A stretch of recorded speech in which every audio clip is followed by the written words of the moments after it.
rumah belajar tadi untuk guru dan siswa, yang platform Merdeka Mengajar itu untuk guru. Khusus untuk guru. Jadi guru aja. Makanya namanya platform PMM, platform Merdeka Mengajar.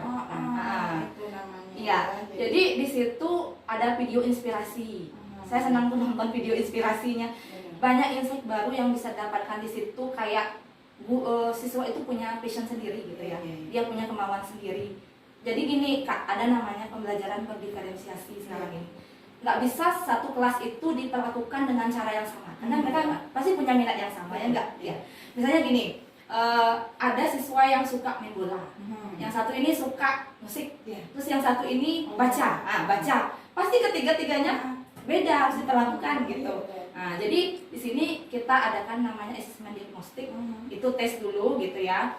Hobi kamu apa gitu, minat kamu apa. Terus isi kuis, nah kita cari nih kecenderungannya kemana. Misalnya kalau siswa itu senang main bola, itu biasanya kan siswa suka bergerak tuh, nggak mau diam. Nah, jadi itu lebih ke gaya belajar kinestetik. Jadi kalau di pembelajaran saya, misalnya anggap tentang peta gitu ya.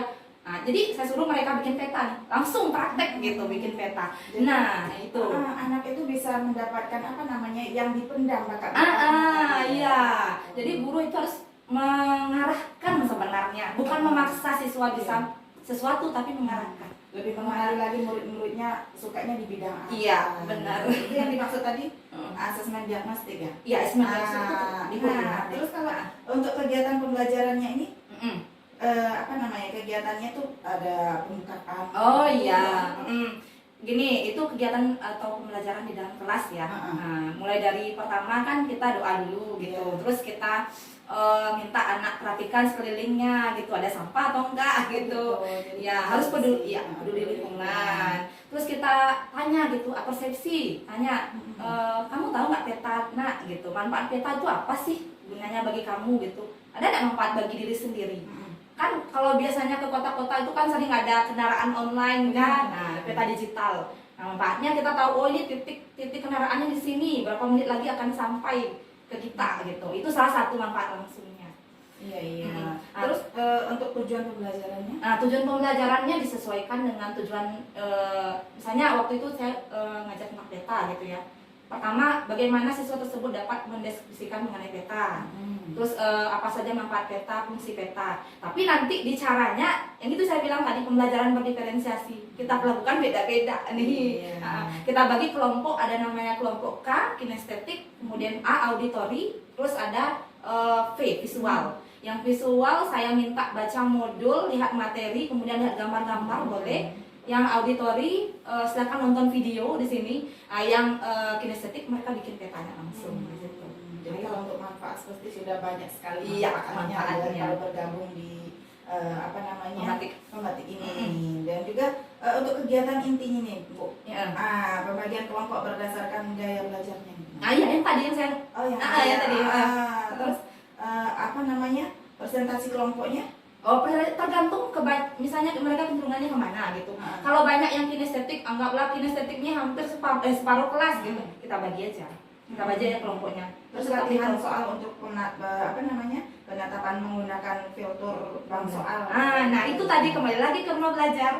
Jadi setelah mereka diskusi kan mereka presentasi ke depan, nanti pemantapannya di rumah belajar. Jadi mereka tuh pakai semua tuh di HP mereka, siap standby gitu.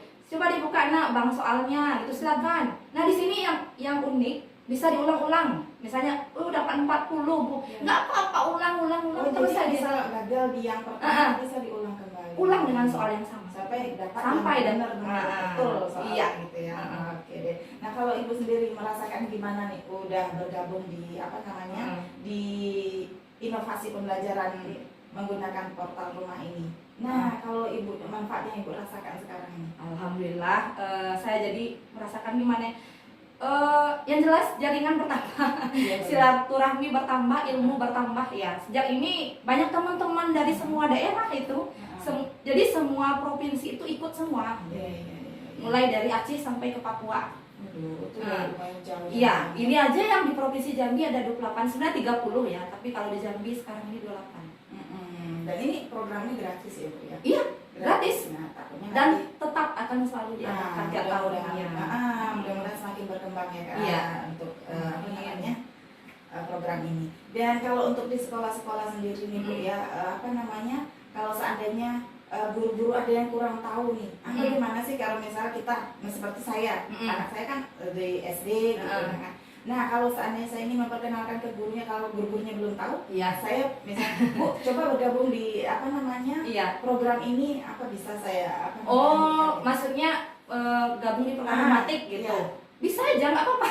Disampaikan aja, nggak apa-apa, nggak masalah. Nanti info lengkapnya langsung di Kemdikbud gitu kan. Iya. Mereka akan terus pasti kasih informasi setiap tahun.